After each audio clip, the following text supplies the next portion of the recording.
আসসালামু আলাইকুম বন্ধুরা, সবাই কেমন আছো? আশা করি সবাই ভালো আছো। আজকে আমি একটা রেসিপি নিয়ে এসেছি, সেটা হচ্ছে মোরলা মাছ। এই মাছগুলোর নাম আমি চুনো মাছও বলতে পারি। তো আমার মা বাজার থেকে আজকে কিনে এনেছে, তো ভালো করে ধুয়ে দেয়, পরিষ্কার করে নিয়েছি। এখানটা একটা কড়া নিয়ে নিয়েছি, কড়াতে আমি রিফাইন অয়েল দিয়ে দিয়েছি।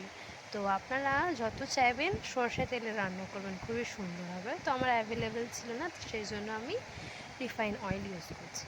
তো প্রথমে কিছুই না, পেঁয়াজগুলো কুচি কুচি কেটে নিয়েছিলাম একটা বড়। তো আমি সেটা এখন পেঁয়াজটা লাল করছি।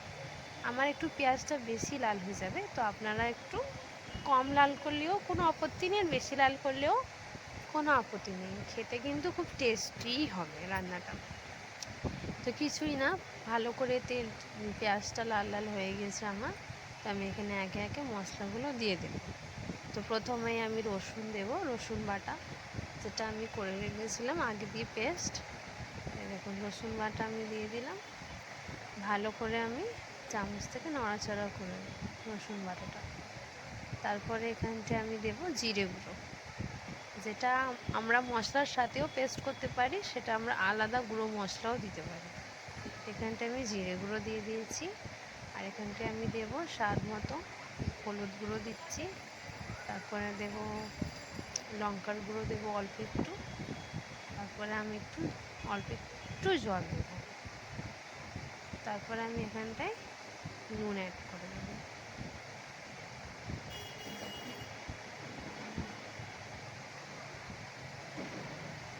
সামান্য লবণ দিয়ে দিলাম, যে যার মতন টেস্ট হিসাবে নুনটা দেবেন। সামান্য জল দিয়ে দিয়েছি। তো এবারে ভালো করে মশলাটা কষা করতে হবে 5 থেকে 10 মিনিট।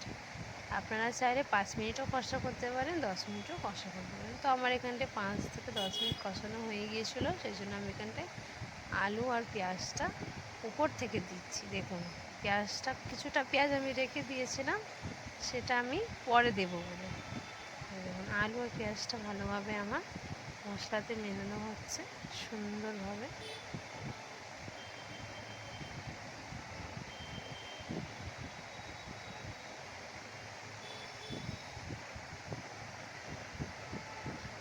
তারপর আমি এখানটায় মাছটা ধুয়ে রেখেছি, সেটাও আমি দিয়ে দেব।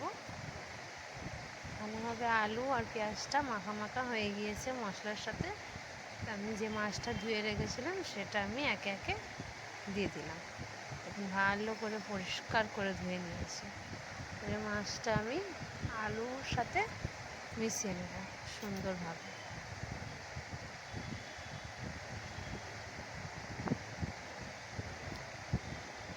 বেশি নড়াচড়া করলেও মাছটা ঘেঁটে যাবে, সেই জন্য আমি একটু ভয়ে ভয়ে নড়াচড়া করছিলাম।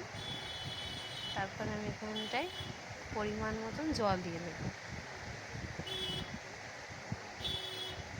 আমি এখানটায় 3টে কাঁচা লঙ্কা নিয়েছিলাম, সেটা আমি চিড়ে কেটে দিয়ে দিলাম।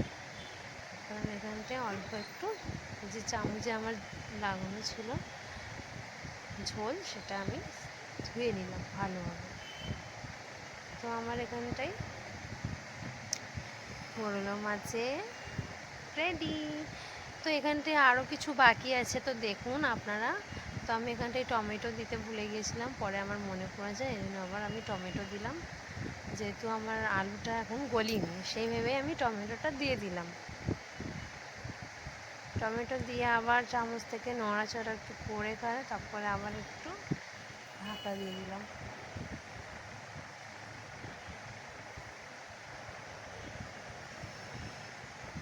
আমি আজকের মোরলা আলু দিয়ে চচ্চড়ি রান্না করেছি, খুবই সুন্দর হয়েছে, অসাধারণ হয়েছে খেতে। আপনারা অবশ্যই একবার ট্রাই করবেন। তো এই দেখুন আমার টমেটোটা গলে গিয়েছে ভালোভাবে, সুন্দরভাবে হয়ে গেছে রান্নাটা। আমার আশা করি সবাইকে আমার এই রান্নাটা খুবই ভালো লাগবে। উপর থেকে আমি ধনেপাতা ছড়িয়ে দিচ্ছি খুব সুন্দরভাবে। এই দেখুন এটা আমি কেটে রেখেছিলাম আগে থেকে, এই দেখুন ধনেপাতা দিয়ে দিচ্ছি। আপনারা অবশ্যই একবার ট্রাই করবেন আমার এই রেসিপিটা। আশা করি সবাইকে ভালো লাগবে। আপনারা সবাই ভালো থাকবেন, সুখে থাকবেন, সুস্থ থাকবেন। এই দেখুন আমার রেসিপিটা আজকের মতো কমপ্লিট।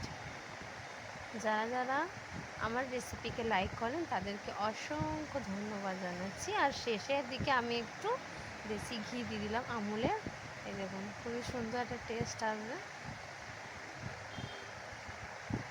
খুব বেশি দেওয়া